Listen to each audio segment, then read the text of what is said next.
Bienvenidos a otro episodio más de A la Mesa, estudiando el libro de Deuteronomio. Este es nuestro tercer programa de Deuteronomio y estoy súper emocionado de tener aquí nuevamente a Juanma y a Juan Luis. ¿Cómo estamos, Juanma? Súper, loco por seguir aquí discutiendo sobre Deuteronomio y dejando que el Señor nos siga ministrando. Amén. Amén, ¿Y tú, exacto. Juan? Y listos para la segunda parte de los 10 mandamientos. Nos quedamos, ¿verdad? Intentamos ver los 10 mandamientos de un programa, pero no era posible. Mira, y nos quedamos específicamente en el mandamiento de no matarás. ¿Qué podemos decir sobre un mandamiento de momento de estar escuchando yo soy de tal manera, no pongas dioses, descansa, ¿verdad? Y honra a tu padre y a tu madre, entonces no mates. O sea, ¿cómo vemos eso? Mira, esos primeros 5 mandamientos, ¿verdad? Se distinguen de estos otros 5 en el sentido que esos primeros 5 van más dirigidos a nuestra relación con Dios y lo que Dios, ¿verdad? En ese sentido, en esa relación de intimidad con Él se refleja, ¿verdad? Y aquí entonces entramos. Hay algunos que los dividen en los primeros 4 y después hay otros que los dividen en los primeros 5, pero en este aspecto es interesante porque estos mandamientos, Jesús resumió los mandamientos en amarás al Señor tu Dios, ¿verdad? Con toda tu mente, con toda tu alma, con toda tu fuerza y a tu prójimo. Todo lo que tú eres. Y a tu prójimo como a ti mismo. Entonces, estos mandamientos apuntan a ese carácter de Dios y Jesús los logra resumir ahí. Pero entonces, cuando uno se pregunta, ¿y cómo yo amo a mi prójimo? Entonces, los mandamientos hablan de Jesús, pero a la misma vez Jesús habla de los mandamientos y hay un reflejo de ambos uno al otro. Es como mirándose unos a otros frente a un espejo. Y en ese sentido, los 10 mandamientos, en esto que nosotros vamos a cubrir, nos muestra cómo amamos a nuestro prójimo. Y primero de no matarás, ¿verdad? Pues claramente nos demuestra que amamos a nuestro prójimo cuando respetamos su dignidad y su identidad. Esa identidad que proviene de Dios y que Dios imprime en nuestros corazones de haber sido hechos a su imagen y semejanza. Esa dignidad del ser humano que las grandes declaraciones de derechos tratan de recoger, y es interesante que las cuelgan del aire. Exacto. Porque básicamente hablan de que el ser humano es digno y tiene una dignidad intrínseca y su dignidad es inviolable, pero no hablan de quién le imparte esa dignidad. Y para la mayoría de la gente y de los constructores de estas declaraciones de derechos, la dignidad se la da el papel que le escribimos, ¿verdad? O el reconocimiento que yo puedo hacer. Pero si yo te imparto la dignidad, te la puedo quitar. Pero en este aspecto Dios está diciendo, la dignidad la imparto yo. No proviene de ustedes, proviene de mí. Y por consiguiente, la primordial forma de amar a nuestro prójimo es no hacerle daño, no dañarlo, no dañar su identidad en Dios. Porque vemos cómo Jesús lo interpretó. Vemos cómo Jesús dijo, ¿verdad? No es simplemente desde la perspectiva legal o desde la perspectiva de ese pacto legal, pues ciertamente dentro del contexto de Israel y dentro del contexto de las sociedades en ese momento, pues el no matarás en este aspecto llegaba al punto de simplemente no asesinar. Yo no voy con voluntad, ¿verdad?, a ir contra ti y matarte, ¿verdad? Te velo en la esquina porque tengo todo el ánimo de hacerte daño, ¿verdad? Que es lo que nosotros consideramos hoy como el asesinato, ¿verdad? Vemos en las Escrituras que el matar a otra persona por negligencia o conlleva unos castigos, pero no el mismo que el no matará. Pero Jesús va a lo más profundo. Lo lleva más allá. y habla de cuando hablamos mal, cuando hablamos mal de nuestro... ¿Y por qué llega a ese punto? Porque verdaderamente cuando llegamos a esos aspectos del corazón, lo que estamos haciendo es desvistiendo a la otra persona de la imagen de Dios. Y lo que Dios está guardando con esto es esa dignidad que Él ha impreso en nosotros. Una de las cosas que yo le estoy recordando a mis hijas todo el tiempo es la regla de oro. y lo real que cuando nosotros tratamos a los demás como queremos ser tratados, estamos cumpliendo con el deseo de no robarle la dignidad a las personas. Partiendo desde esa mirada de precisamente quién es Dios, cómo Él se ha relacionado con nosotros, cuál es la importancia del lugar que nos ha dado. Y si entonces nosotros actuamos de manera tal que violentamente queramos hacerle daño al prójimo, estamos, para nosotros mismos, estamos entonces negando la primera parte, o sea, los primeros 5 mandamientos. Es un asunto bien peligroso porque en ejecutar esta voluntad de hacer daño, estamos entonces violentando los primeros 5 inmediatamente. Y no tenemos forma de justificar el que estamos viviendo con los primeros 5 mandamientos si estamos ejecutando en lo práctico esto. No hay forma de... Lo interesante de los 10 mandamientos es que no hay forma de tú infringir uno y no infringir los otros 9. O sea, definitivamente rompes con uno, rompiste con todo. Porque básicamente todos tienen en esencia la dignidad de Dios y la dignidad humana. Yo quería hacer énfasis quizás en este momento en que nosotros vivimos, donde la gente se sienta frente a una computadora y con una facilidad gigantesca desviste al otro de toda su dignidad. Nosotros tenemos una responsabilidad como cristianos, no tan solo de hablar la verdad, sino de hablarla con respeto a la dignidad del otro. Y cómo se asesinan reputaciones. Hoy en día es tan fácil y se acostumbra a la juventud a simplemente, pues, yo abro una cuenta de lo que sea, de lo que sea, y le pongo un nombre ahí cool, ¿verdad? Creativo. Y por ahí para abajo empiezo a despotricar contra todo el mundo y a atacar a todo el mundo, ¿verdad?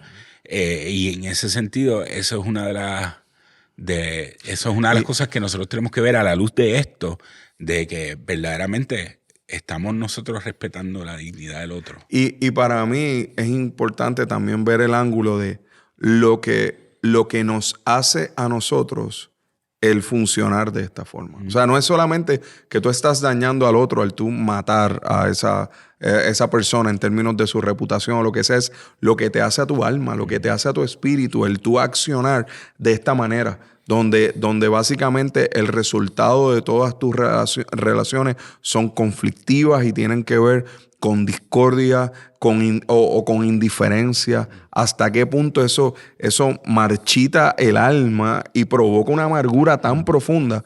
Porque tú estás viviendo todo el tiempo respirando amenazas y muerte, ¿verdad? Como decía de Pablo, cuando decía que iba camino a Damasco respirando amenazas y muerte. Entonces, cuando tú vas así en tu vida y todas tus relaciones están matizadas por esto, tú estás destruyéndote y te estás haciendo... O sea, que el cumplir esto no es solamente que...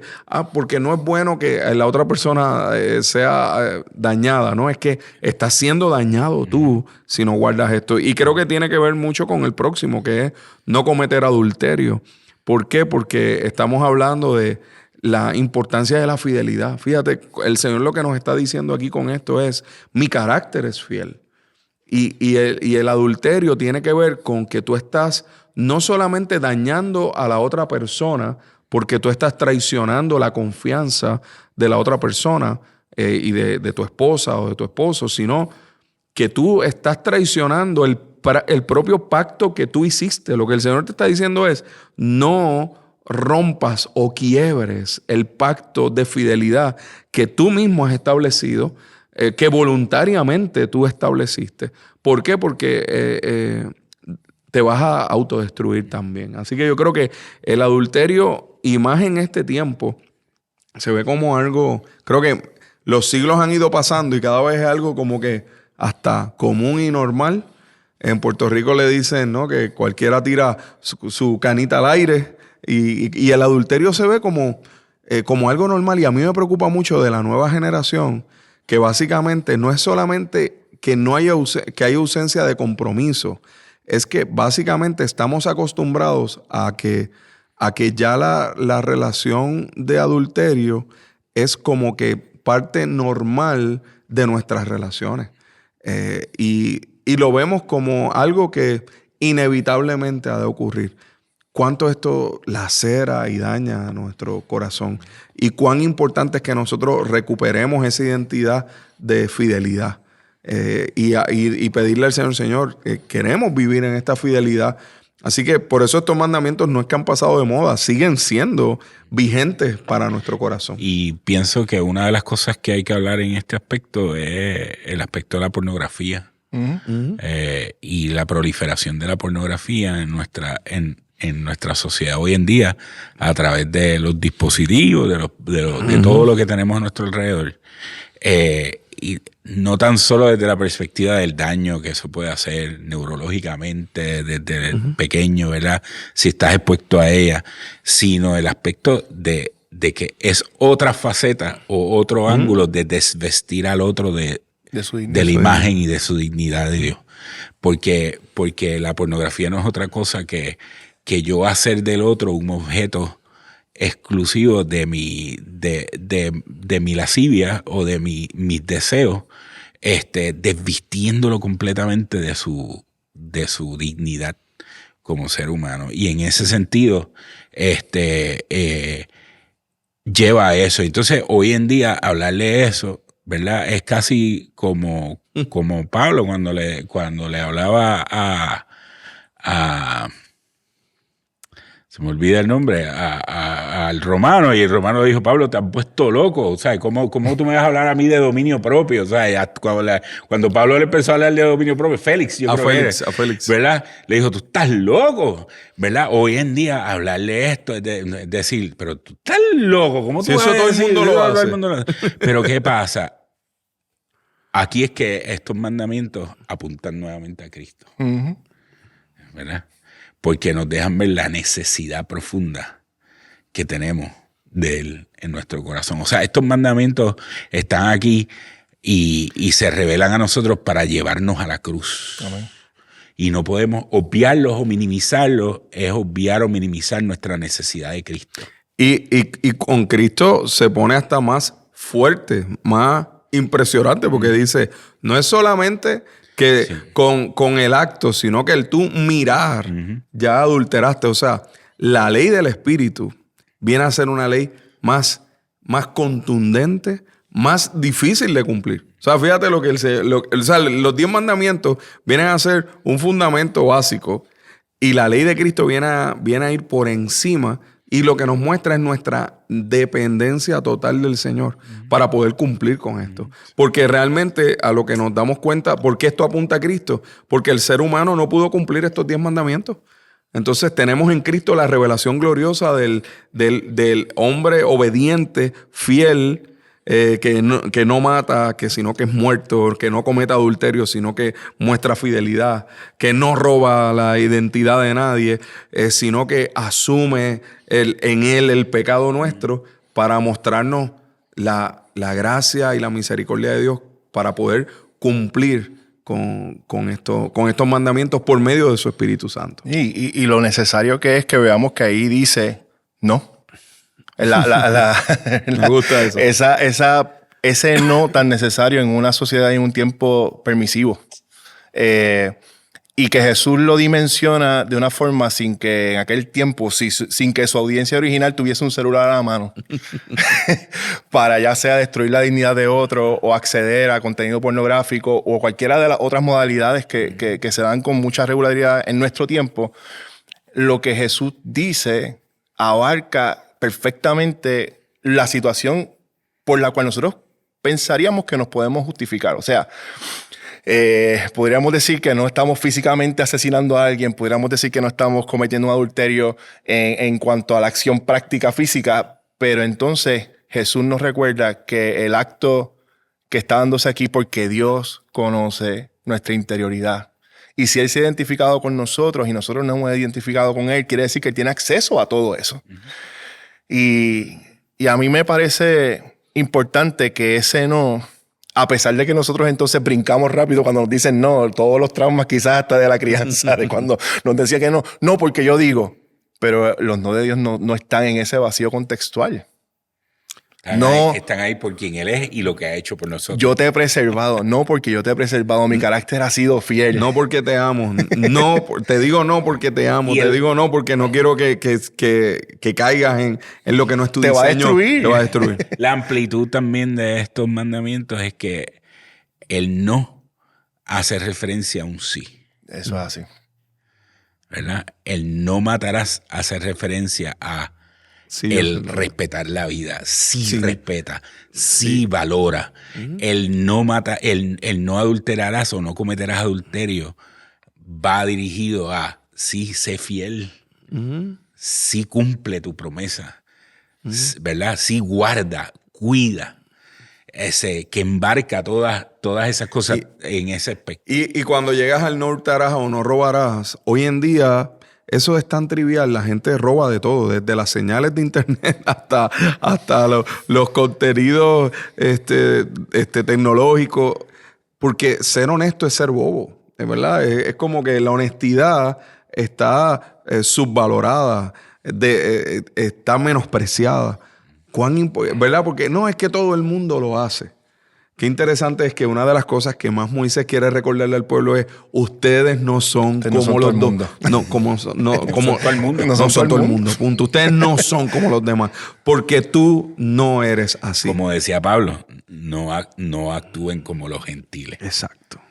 No actúen como los en la vanidad de su mente. Exacto. Entonces, y esos son, ¿verdad? Como el libro de Jonás, cuando dice que los que persiguen vanidades ilusorias, su misericordia abandonan. O sea, cuando tú persigues esas vanidades y lo ves como normal, eso no importa. ¿Y cuánto cuidado tenemos que tener en que realmente le enseñamos a nuestros hijos, no lo que decimos, sino nuestras acciones? Los 10 mandamientos nos llevan a entender que hay unas acciones contundentes que enseñan más que simplemente la teoría. Fíjate, y yo quisiera añadir en esa línea que usualmente nosotros vamos a mirar, robar, dar falso testimonio y codiciar posesiones de nuestro prójimo como algo trivial porque tenemos una narrativa interna que pensamos que Dios no escucha. y que inclusive justificamos el que hay otros que están en mejor posición que nosotros y que por ende es lo justo. Que nosotros hagamos justicia para nosotros mismos a través de robar, dar falso testimonio o codiciar lo demás. Pero ahí nos estamos negando a crecer en la confianza de un Dios proveedor. No hay cosa peor, y Jesús cuando habla inclusive de mira a los pájaros, mira a la hierba, entonces él nos recuerda que quienes viven por lo material, todo el tiempo están sobreviviendo. Pero Él nos llamó a vivir.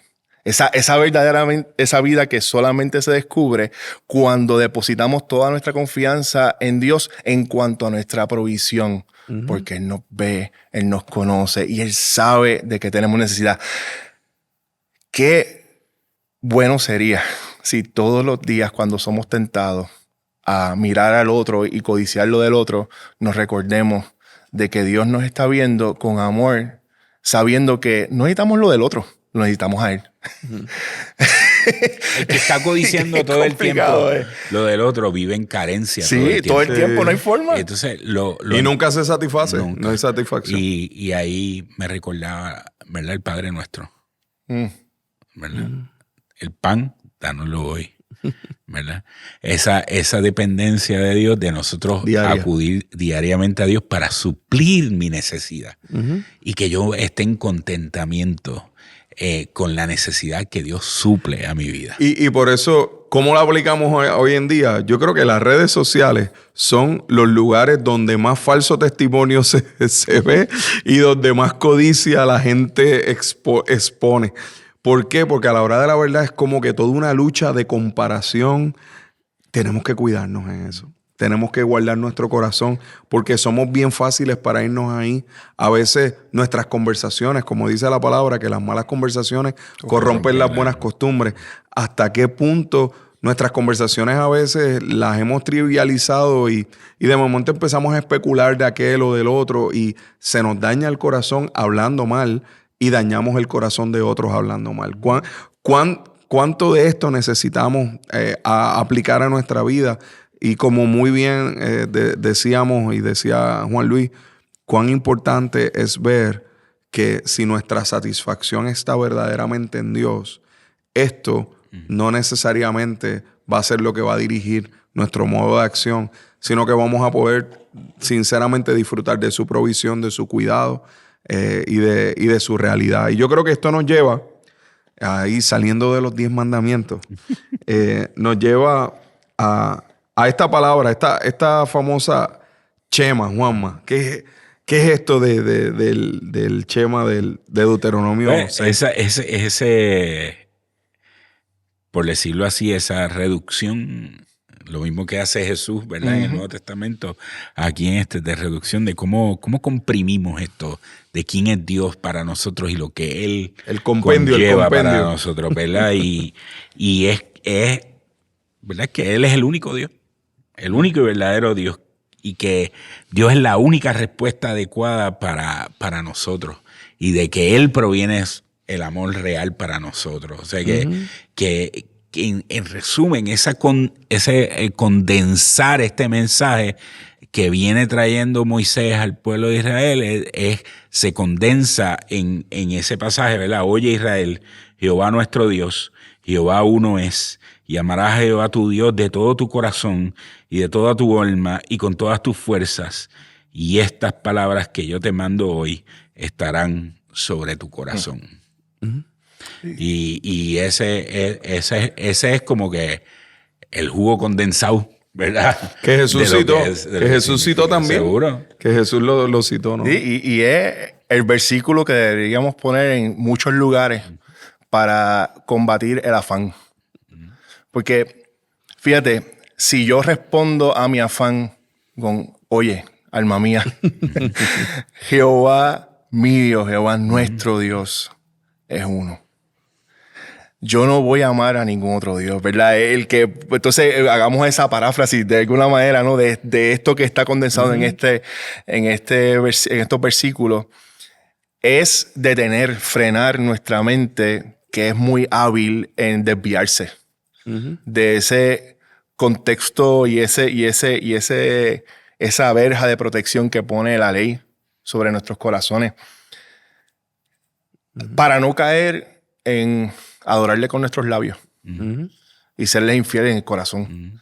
Cosa que podría ser bien fácil, porque la adoración externa o esos actos, liturgia, todo lo que podamos decir que identifica al pueblo cristiano, puede en muchas ocasiones esconder la realidad de que nuestros corazones no están completamente rendidos al hecho de lo abarcador que es entender Él es uno. Y lo tengo que amar de esta forma. No puedo dividir mi corazón porque Él no se divide. No hay muchas fases de Dios, no hay muchos dioses. Él es uno.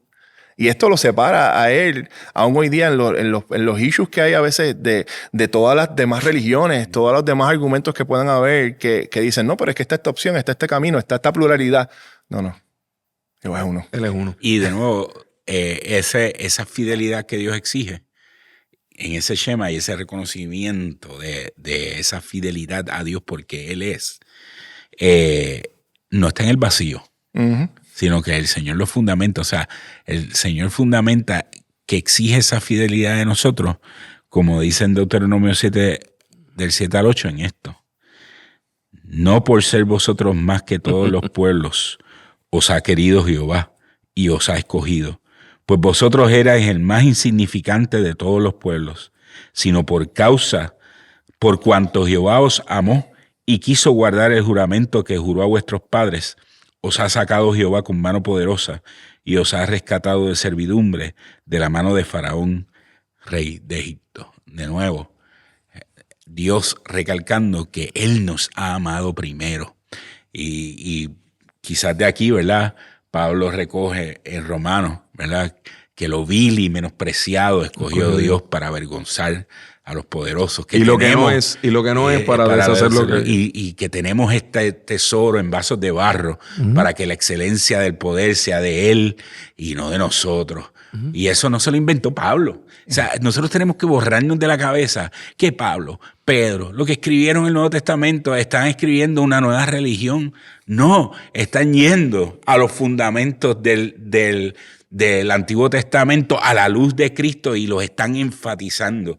Y esto surge de aquí. Miren eso. O sea, no por ser vosotros más que todos los pueblos, ha querido Jehová, os ha escogido, pues vosotros eras el más insignificante de todos los pueblos. Y para concluir con eso de que del Nuevo Testamento regularmente hay referencias al Antiguo, queremos cerrar este programa con que Jesús, cuando fue tentado, en esa famosa tentación de Jesús, hubo 3 palabras que Jesús profirió en ese momento.